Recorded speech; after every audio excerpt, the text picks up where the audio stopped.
죄악된 세상을 방황하다가 천국과 지옥도 나는 몰랐네. 고집대로 영죽을 험한 세상이 왜 그리 더러운지 이제야 하네. 불 속에라도 들어가서 불 속에라도 들어가서 세상에 널리 전하리 주의 사랑을. 당야를 살려준 주님 말씀에 죄인의 두 다리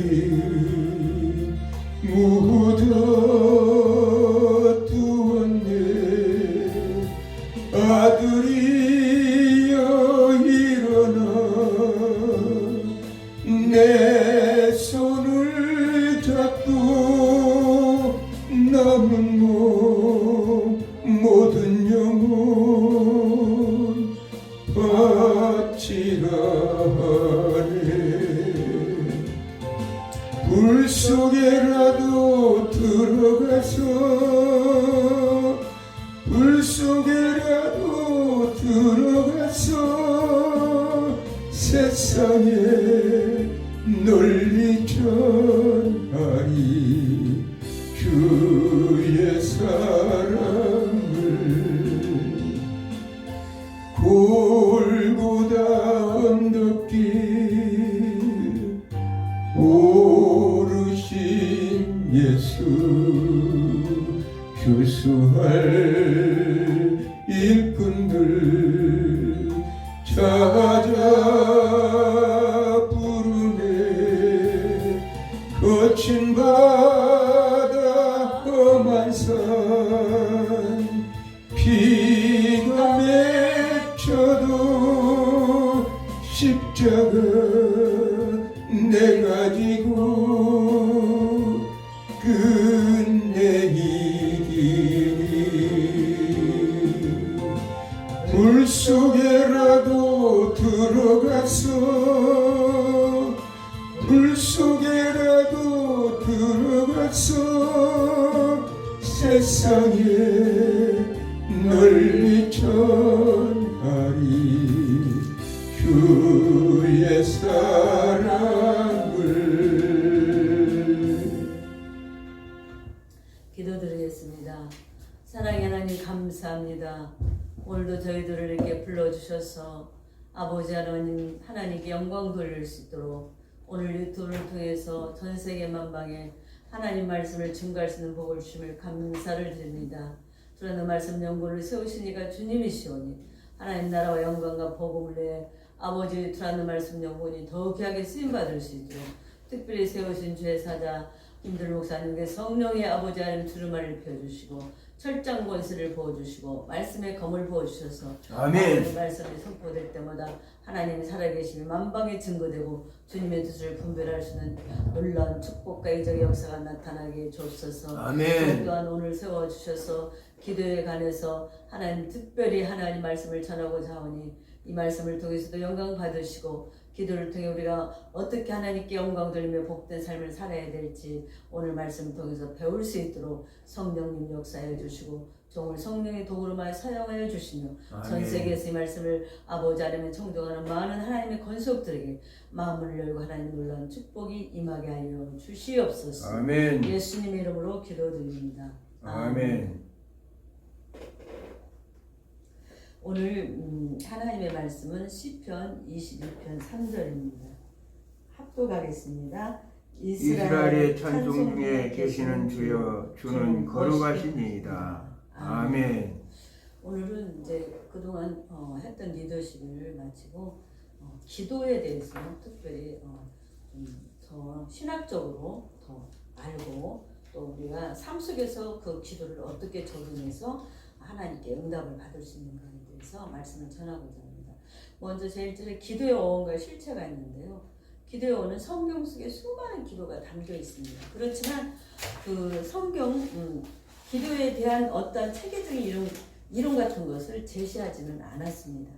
그러나 우리는 성경 안에 많은 기도에 관한 사례를 통해서 기도에 대한 가르침을 파악할 수 있고 또 이해와 태도를 정립할 수가 있습니다. 아멘. 이 말들을 내포하고 있는 많은 내용들이 우리가 먼저 살펴본다면 기도 원칙을 살펴본다면 구약 성경에 기도는 인간과 하나님 사이에 이루어지는 상당 관계다. 따라시티의 기본 동사인 따라시는 구하다, 방문하다, 묻다, 요구하다는 뜻인데 이것은 어떤 장소나 인물을 찾기 위해서 방문하는 것을 의미하며 주께서 어떤 것을 요구하는 것으로 쓰이고 있습니다. 즉 구한다는 것은 인간의 노력을 말하는 뜻이고 말 속에는 명령되어진 것, 주어진 것을 찾아간다는 의미로 내포되어 있는데 하나님께서 인간에게 제시한 길을 찾아가서 그 길을 묻는 행위를 기도로 오늘 표현할 수 있다는 겁니다. 아나니의 기본형인 아나는 대답하다는 뜻이 있는데 원래는 재판에서 증거를 제시하는 것을 의미합니다. 재판에서 이제 물어볼 때 그거에 대해서 이러이러한 증거가 있습니다를 말로 응답하는 그런 말이 아난이라고 해요. 그래서 하나님을 구하는 자에게 주시며 찾는 자에게 얻게 하신다. 그래서 하나님께 구할 때 하나님은 정말로 그 기도를 들어주신다는 거예요.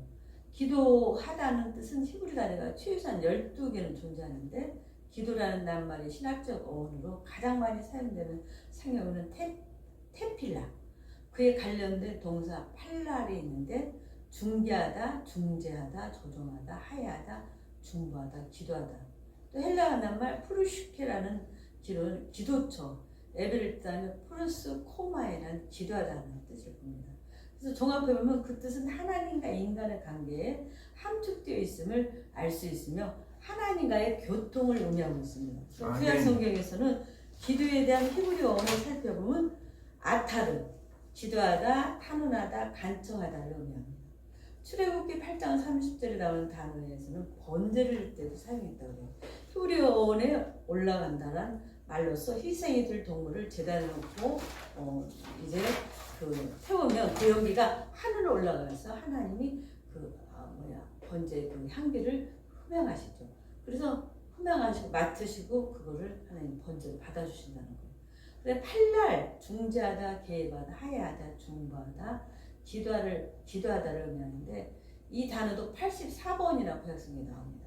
그래서 PL형과 하트 파헬형으로 사용됐는데 팔날은 대부분 히트 파헬형으로 사용되었던 어건 히트 파헬형의 번역으로 기도하다가 된다고 해요.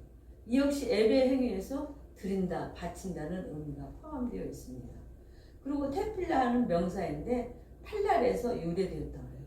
중재, 탄원, 간청, 애원, 기도, 찬송, 거룩한 노래, 또 시편의 제목 안에 쓰여 있습니다. 카라는 부르다, 선포하다, 소원하다, 읽다를 의미합니다. 그래서 큰 소리 치거나 부르짖는다. 그래서 우리가 기도할 때 큰 소리로 기도한다는 그런 의미가 있다는 거예요. 그래서 다윗은 다음과 같은 구절에서 카라를 자주 사용했습니다. 여호와께서 자기에게 간구하는 모든 자 곧 진실하게 간구하는 모든 자에게 가까이 하시는도다 하고 시편 145편 18절에 그런 말씀하고 있습니다. 카라는 찬미하면 하나님을 부를 때 쓰인다는 거예요. 찬양, 말하자면 찬양을 통해서 하나님께 기도한다는 거예요. 찬양은 바로 기도라는 의미가 있습니다. 그래서 부르다, 외치다, 도움을 청하다 하는 뜻이 그 카라에 담겨져 있습니다. 그 다음에 사알이라는 샤알, 누구에게 무엇을 구하다, 묻다를 의미하며 그때 요청이라는 어떤 물질적 사물에 대한 청구, 어떤 정보에 대한 물음입니다. 혹은 타인의 죽음을 요구한다든지 상하자가 하위자에게 행하는 요구, 나아가서 타는 자와 강구에 대해 사용되었습니다. 그래서 하나님의 뜻을 따르는 사람이었던 다윗은 여러 차례 여호와께 물어봤다. 그래서 이것도 하나의 기도하다는 거예요. 기도하다는 거죠. 하나님께 물어봐서 하나님 이 전쟁에 나가서 싸야 될까요? 말해야 될까요? 어떤 방법을 해야 될까요? 그래서 다윗은 원래 훌륭한 군인이고 정말 대단한 사람인데도 그는 자기 마음대로 전쟁에 임하지 않고 하나님께 항상 물어보면서 전쟁에 임했어. 그래서 모든 전쟁을 승리했죠.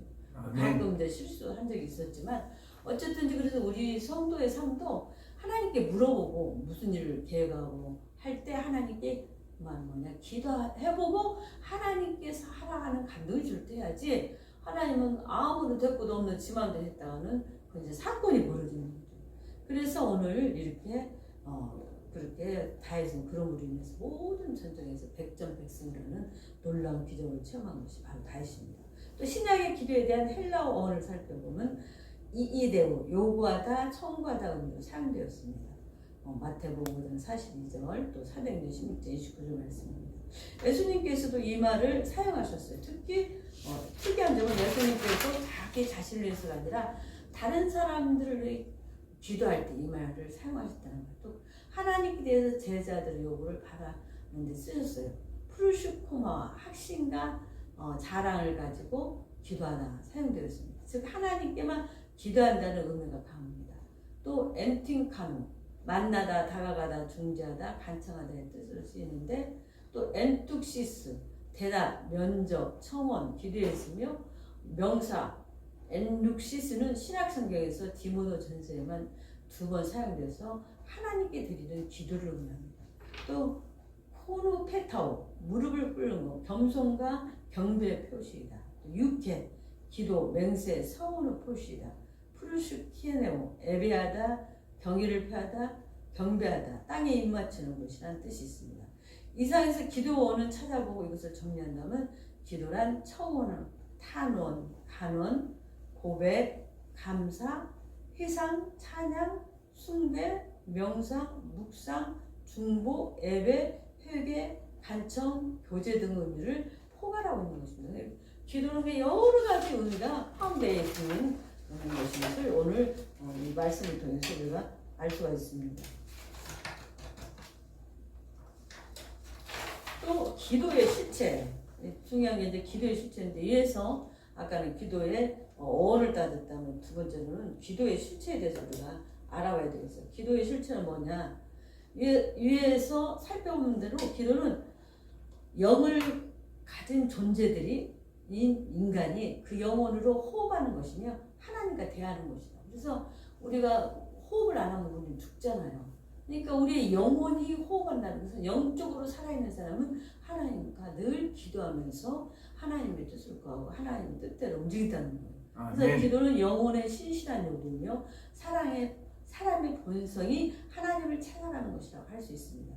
그리고 첫째는 기도는 하나님과 대하이다. 모세는 사람이 그 친구와 얘기한 같이 여호와께서 모세와 대면하여 말씀하셨다고 기록하고 있습니다. 출애굽기 33장 11절 말씀입니다. 이것은 무엇을 뜻하는가? 기도는 하나님과 인간과 대화의 매개체라는 것을 확실하게 알려준 거예요.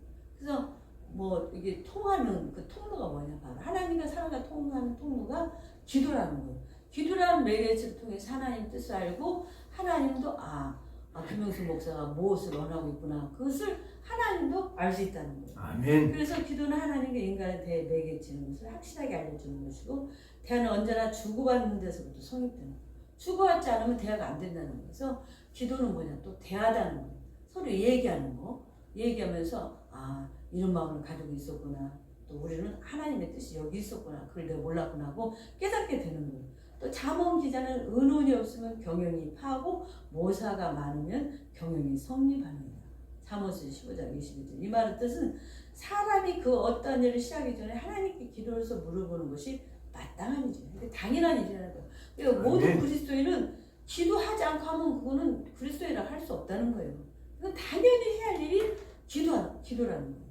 또 사울은 하나님께 묻지 아니하였기 때문에 망하고 말았어요. 이러한 사울의 행위는 하나님을 멸시하고 사람을 더디려는 망령된 행실을 본보기로 보여줍니다. 하나님께 제사를 지내는 것도 지 마음대로 3일 제사장이 안 했으면 좀 기다리면 될 걸. 자기 급하다고 자기 마음대로 하면 자기가 제사 지내는 거. 그리고 하나님께 기도하지도 않고 물어보지도 않고 전쟁에 나가서 또 하나님께서 싫어하는 그 전적에 있는 노예물을 가져오지 말라고 했는데 그걸 가져와가지고 또 하나님께 그것부터 미움받았잖아요. 그래서 사울이 하나님께 버림받았고 또 말년에 이르러서는 하나님께서 엄격하게 그 맛이 신재반년에게 뭐냐는 큰 죄를 귀신 들린 여자한테 가갖고 사무엘 좀 불러달라고 얼마나 답답하고 그런지 이해는 가지만 그런다고 가서 신재반년 하나님이 싫어하지만 다 골라서 한 거예요. 그래서 사울은 정말 아들도 아우도 모르고 당대에 멸망할 수밖에 없었다는 거죠. 그래서 사울이 비참한 죽음은 불순종에 대한 하나님의 심판이 얼마나 무서운가를 보여주고 있고 여호사는 아이성 전투에서 계속 참패만 당하다 보니 아무래도 여기는 무엇인가 원인이 있겠다 하고 판단했어요. 그래서 그 원인을 찾기 위해서 하나님께 기도하기 시작했더니 하나님께 대답을 듣고 나서 그 원인이 무엇인가를 알고 원인을 제거하고 아이성 전투 승리를 가졌어요. 그것은 아가니까 누군가가 다 노량물을 갖다가 숨겨놨었잖아요. 그래서 그걸 발견하고 그를 쫓고 했더니 딱 나오는 거예요. 그래서 결국 그를 발견하고 그를 죽이고 나서 아이성의 전투에서 승리한 겁니다. 둘째는 기도는 하나님께 드리는 예배다 그랬어요. 그래서 누가는 사도행전 호흡이라면 첫째는 호흡이라면 둘째는 예배라는 거예요. 아멘. 호흡 그 다음에 예배. 사도행전에 무릎을 꿇어 기도하였다고 말합니다. 무릎을 꿇는 행위는 하나님께 예배드릴 때 취하는 태도라고 해요. 시편 기자는 말하기를 오라 우리가 굽혀 경배하며 우리를 지으신 여 앞에 무릎을 꿇자. 예수님께서 탄생하실 때 동방박사들이 아기 예수께 찾아와 경배를 드리고 애물을 드리며 말씀을 듣고 나아가 말씀대로 순종한 사실을 볼 수 있습니다. 이것은 바로 예배의 정신입니다. 그래서 기도는 나의 욕구 불만을 충족시켜주는 수단과 방법이 아니고 하나님께 드리는 향기로운 제물이라는 거예요. 향기로운 제물. 그게 바로 기도라는 거예요. 아멘. 그러지 하나님께 내 탄식하려고 한다는 게 아니라는 거예요. 그래서 기도에 대해서 분명하게 안다면 그런 어리석은 기도를 안 하게 되겠죠. 그래서 하나님께 신령과 진정으로 예배를 드리는 것이 바로 기도의 행위다. 성도에 있어서 기도는 곧 향기이며 문제를 해결하는 열쇠. 문제를 해결하는 열쇠라는 거. 기도가 열쇠가 되는 것이 바로 기도예요. 요한계시록의 기도를 향기로 표현하고 있습니다. 이것은 구약의 번제를 드릴 때서 나온 말로 번제는 우리의 죄를 대신해서 짐승을 불에 태워 그 향기를 여호와께 올려보내는 것이라고 볼 수 있습니다. 그러므로 기도한다는 것은 우리가 무엇을 구하기 전에 자신의 희생 제물로 바쳐야 한다는 사실과 이 희생 제물이 아름다운 향기를 하나님께 상달이 될 때 응답이 된다는 사실. 아멘. 응답이 안 될 때는 이유가 있는 거예요. 내 기도가 상달이 안 될 때는 내가 온전한 번제가 되지 못했을 때, 온전한 번제가 되지 못했을 때 기도가 상달되지 않는다는 것을 오늘 말씀하고 있습니다. 셋째는 뭐냐? 기도는 신앙의 행위다. 신앙의 행위이다. 아멘. 전다는 것만이 신앙의 행위가 아니고 기도하는 것도 신앙의 행위인 것이다. 바울은 너희는 부르심에 합당하게 살라. 에베소 4장 1절에 당부하면서 성도가 합당하게 사는 길은 말씀에 따라 기도하고 전다고 헌신하고 봉사하며 충성하는 것인데 이 모두가 신앙적인 행위가 되는 것이다. 넷째 기도는 뭐냐? 신앙의 생명이다. 이게 굉장히 중요해. 신앙의 생명이다. 아멘. 신앙의 생명이다. 왜 그러느냐? 생명이 하나님께 시편을 보면 43편에 기도하리라. 하나님은 만물의 생명의 근원이 되시는데 특히 인간에게 있어서는 영육간의 생명의 근원이 되신다는 거예요. 그러므로 하나님께 기도하는 것은 생명의 근원에 뿌리를 내리게 하는 것과 같다는 겁니다. 그러나 반대로 기도하지 않으면 생명의 근원이 멀어지게 된다는 거예요.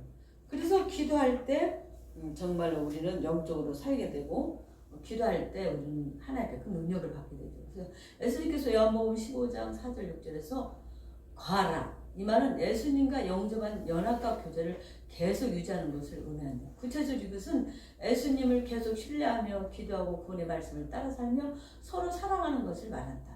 기도하지 않으면 그때부터 죄가 침투해 인간의 심장부를 강타한다고 말합니다. 기도하지 않으면 뭐냐? 기도하지 않으면 죄가 들어온다. 응? 죄가 들어온다는 거예요.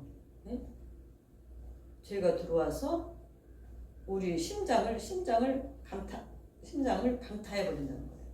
그리고 기도하지 않으면 그때부터 죄가 진짜 인간의 심장을 강타함으로 안정된 생활을 할 수가 없다는 거예요. 그래서 우리가 기도하지 않으면 무슨 일 하면 불안하잖아요.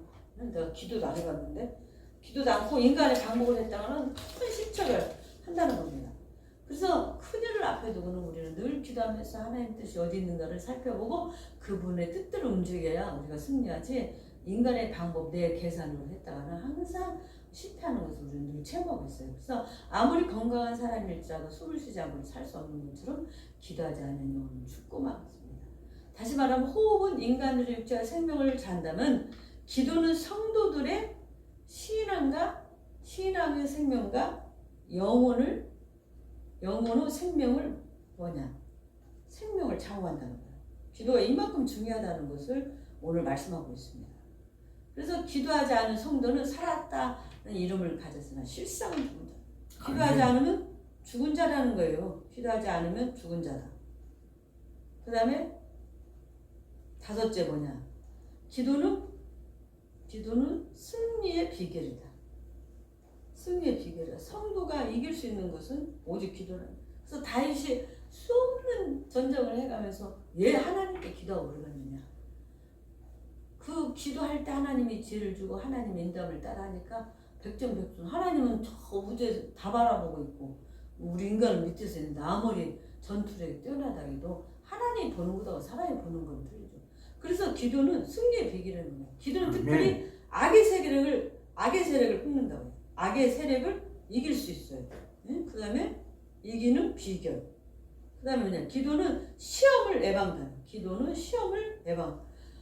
베드로는 기도하지 않음으로 시험 들어서 예수님을 3번이나 부인하는 그런 어리석은 범하게 됐잖아요.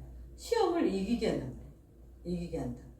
자기가 시험을 받아 고난을 당하셨은즉 시험 받는 자들 능히 도우시라. 주님이 정말 십자가 못 박혀 돌아가시기 전에 40일 금식할 때 사단이 막 예수님을 끊고 여기다 나한테 절해라, 또 돌을 갖다 놓고 떡을 만들어 먹어라, 별놈의 시험을 다 했잖아요. 그래서 예수님도 시험을 당해봐서 그때마다 얼마나 40일 금식해서 예수님도 육신을 가지고 있었기 때문에 예수님이 인성이 믿고 있었기 때문에 배고프죠. 배 안 고프면 말이 되겠어요. 그러니까 나도 지금 오늘 힘이 없는데 금식 끝나고 나니. 그러니까 예수님이 시험을 겪어봤기 때문에 시험 들은 사람을 불쌍히 여기고 기도해 준다는 거예요. 또 주님께서는 시험을 당해 보셨기 때문에 시험을 당하고 당하고 있는 걸 기도하며 도와주신다고 마태복음 4장 1절 11절에 말씀하고 있습니다. 또 모세는 기도로 아멜렉과 전쟁에서 대승리를 거두었어요. 이런 기도가 전쟁을 승리를 이끈 것입니다. 기도는 뭐냐? 기도는 전쟁, 이 땅의 싸움, 이 땅의 모든 싸움에서 승리로 이끄는 비결이야. 승리로 이끄는 비결. 그래서 바로 모세가 아말렉 전투에서 기도할 때 그래서 모세의 손을 양쪽에서 잡고 있었잖아요. 모세의 손이 내려오면 지고, 그래서 여기서 갈렙에서 둘이 양쪽에서 잡고 막 한쪽에서 서로 손을 잡고 있었어요. 이 손이 내려오면 나도 옛날에 막 기도할 때 막 억지로 손을 들고 오고 막 그런 적이 있었어요. 그거 흉내낸다고. 근데 한쪽에서 손이 내려오면 전쟁이 지는 거야. 근데 모세 손이 올라가면 승리하는 거야. 어쨌든 그 모습은 정말 위대한 모습이죠. 그래서 기도로 기업고 승리해서 아말렉 전투에서 이기고 영원히 아말렉은 이스라엘과 정말 적대가 됐죠. 그리고 또 엘리야도 기도하며 갈멜산에서 바알의 거짓 선자들을 다 죽이고 승리했습니다. 아멘. 그래서 그 3년 6개월 동안 비가 오지 않을 거라고 예언했던 그가 바알 선자를 다 죽이고 나서 이제 비가 온다고 하나님께 기도했더니 이만한 손바닥만한 구름 하나 뜬 걸 보고 그가 쏜살같이 달려가는데 마차보다 더 빨리 달렸다고 했잖아요. 얼마나 능력이 많았어요. 그리고 비가 오기 시작하는데 폭포수 같은 장마비, 복된 비가 내려서 기가를 해결하는 그 땅에 오지 않던 비가 다시 오는 그런 축복을 누렸던 것이 바로 기도의 힘입니다. 이처럼 기독교에 있어서 기도는 그 대상이 분명하고 기도하는 방법이 구체적입니다. 우리에게 있어서 기도의 대상은 성부 하나님이시며 성자 그리스도요 성령 하나님이시다. 그리고 하나님 앞에 바른 시각에 근거하여 기도하는 자에게는 그 결과로서 사제의 은총, 성령의 은사, 성령의 삶, 그리고 승리하는 삶을 찾아오며 또 기도의 열매로 삶 속에서 늘 하나님의 은혜를 누리고 정말 아무것도 없는 것 같지만 풍요의 축복을 받아 누리고 삽니다. 저희 교회도 늘 풍요의 축복을 받아 누리고 살아서 저희들이 베풀고 삽니다. 이것이 하나님의 은혜이기 때문에 여러분 오늘 이 기도의 어음과 기도의 실제 우리 삶 속에서 어떻게 적응할 것인가를 오늘 말씀 통해서 잘 받으시고 하나님께 영광을 돌리시기를 예수님의 이름으로 축원을 드립니다. 아멘.